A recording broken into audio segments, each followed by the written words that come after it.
Pas vetëm 2 muajsh nga mbajtja e zgjedhjeve të fundit parlamentare, Kosova mund të përballet sërish me zgjedhjet e parakohshme. Për shumë qytetarë, rikthimi në proces zgjedhor konsiderohet një dëm i madh, jo vetëm në aspektin politik, por edhe në atë ekonomik. Për zgjedhjet e Kosovës sjell mirë, veç duhet mu marrë vesh një vllazniet janë.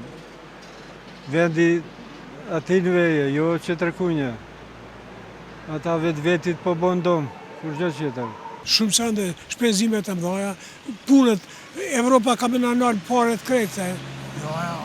E ditë në jo, po këto se ka prit kurkush se ka prit, po na qashtu jemi.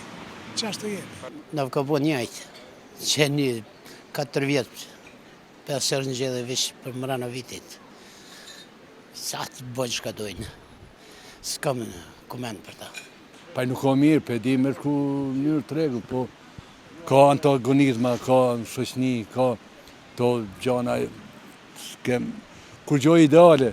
Po ndoshta nuk ka qenë e nevojshme 3 herë zgjedhje, sepse kjo është edhe Kosova nuk e ka fuqin për 3 herë zgjedhje me shkue, as gjendja jonë ekonomike nuk është aq e mirë, sa që na mi dalë në badhë këtyre gjorave, por si do qoftë, ata e din ma mirë, unë kisha me thonë se nuk është mirë, por kur nuk ka rrugë tjetër, atëherë zgjidhja vetme janë zgjedhjet, edhe s'kemi se çka bëjmë.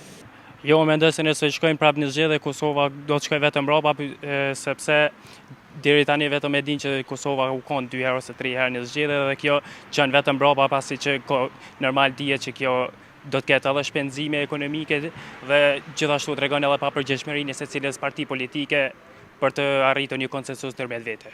Ndërkohë, disa prej tyre mendojnë se për të shmangur situata të tilla në të ardhmen, presidenti i Kosovës duhet të zgjidhet e drejt për drejt nga populli.